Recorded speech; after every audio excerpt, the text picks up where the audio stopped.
There's a moment that's hard to explain, but you feel it. You're still living your life, still showing up, still doing what you've always done, but something doesn't line up anymore. The way you think, the way you respond, even the way you see yourself feels slightly off. Not broken, just unfamiliar. You're not who you used to be, but you're also not sure who you are now. And that space in between can feel unsettling, because nothing external has fully changed yet. Your environment might look the same, your responsibilities are still there, people still expect the same version of you. But internally, something is shifting, and you can't fully explain it, so you start questioning yourself. Why do I feel like this? Why can't I just go back to how I was? Why does everything feel slightly out of place? It feels like confusion, but what if it's actually something more structured than that? There's a pattern in scripture where identity doesn't change all at once. It gets disrupted first. Quietly, internally, often before anything in your life catches up. You see this in Gideon. In Judges 6, Gideon isn't stepping into anything significant. He's hiding. Literally threshing wheat in a winepress, trying to stay unnoticed. His environment reflects how he sees himself. Small, cautious, trying not to be exposed. And then God speaks to him, but not in a way that matches his reality. God calls him a mighty warrior. There's no build-up, no gradual encouragement. Just a direct statement that doesn't align with anything Gideon currently believes about himself. And Gideon's response is honest. He questions it. He pushes back. He brings up his family, his limitations, his context. Everything in him is saying, that's not me. What's happening there isn't just doubt. It's a collision between two identities. The one he has lived in, and the one God is introducing. And the tension doesn't resolve immediately. Gideon doesn't suddenly feel confident. He asks for signs, more than once. He hesitates. He tests. He moves forward slowly, almost reluctantly. But something has already shifted. Even before his actions change, he has been addressed differently. And sometimes that's where the process starts. Not with you becoming something new overnight, but with something being spoken over you that doesn't match how you currently see yourself. That creates friction.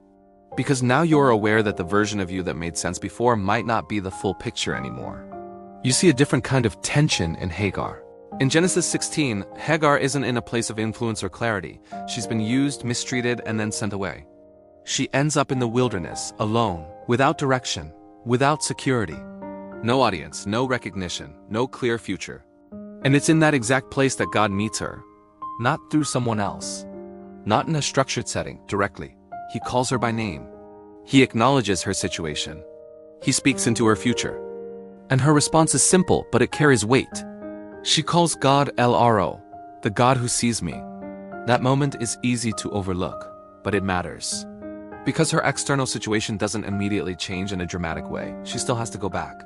She still has to walk through complexity. But something internal is different now. She is no longer invisible in her own understanding of herself. She has been seen.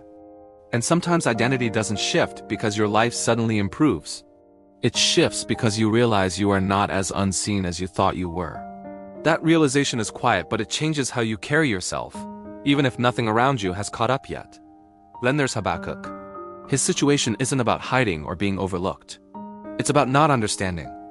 In Habakkuk 1, he looks at what's happening around him, and it doesn't make sense. He sees injustice, confusion, things unfolding in ways that don't align with what he thought God would do, and he brings it directly to God, not carefully. Not filtered. Honestly, why are you allowing this? How long is this going to continue? He's not losing his faith, but he is losing the version of God he had neatly understood. And God responds, but not by explaining everything in a way that removes tension. Instead, he shifts Habakkuk's perspective. He shows him that something larger is unfolding, something that won't immediately make sense from where he stands. And then there's a line that reframes everything. The righteous will live by faith, not by clarity. Not by full understanding. By faith. By learning to stand in a space where not everything is resolved yet. By the end of the book, Habakkuk hasn't received a detailed explanation for everything he questioned. But his posture has changed. He says, even if the fields don't produce, even if things don't look the way they should, I will still remain steady. That's not denial. That's a different kind of identity. One that isn't built on everything making sense. When you place these patterns next to each other, something becomes clear. Gideon is called something he doesn't feel. Hagar is seen when no one else acknowledges her. Habakkuk has to live without full clarity. Different situations, but a similar process. In each case, identity is being reshaped in a space where the person doesn't fully recognize themselves anymore. And that's the part that often feels uncomfortable.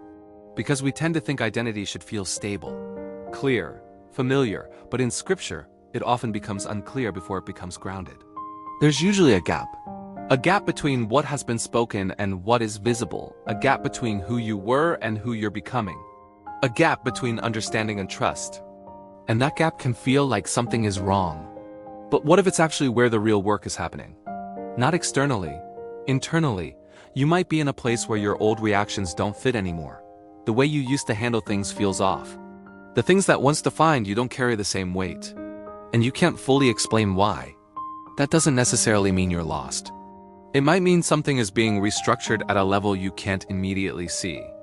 Gideon didn't feel like a warrior when he was called one. Hagar didn't look significant when she was seen by God. Habakkuk didn't understand even after God responded. But in all three, something was already in motion. Something that required time to be lived into. So when you feel that internal disconnect, that quiet sense that something in you has shifted, but your life hasn't caught up yet, it's worth considering that this isn't random. There is a pattern to how identity forms in Scripture. It often begins with disruption, moves through uncertainty, and settles into something more stable, but only after that in-between space has done its work. Not everything you feel right now needs to be resolved immediately.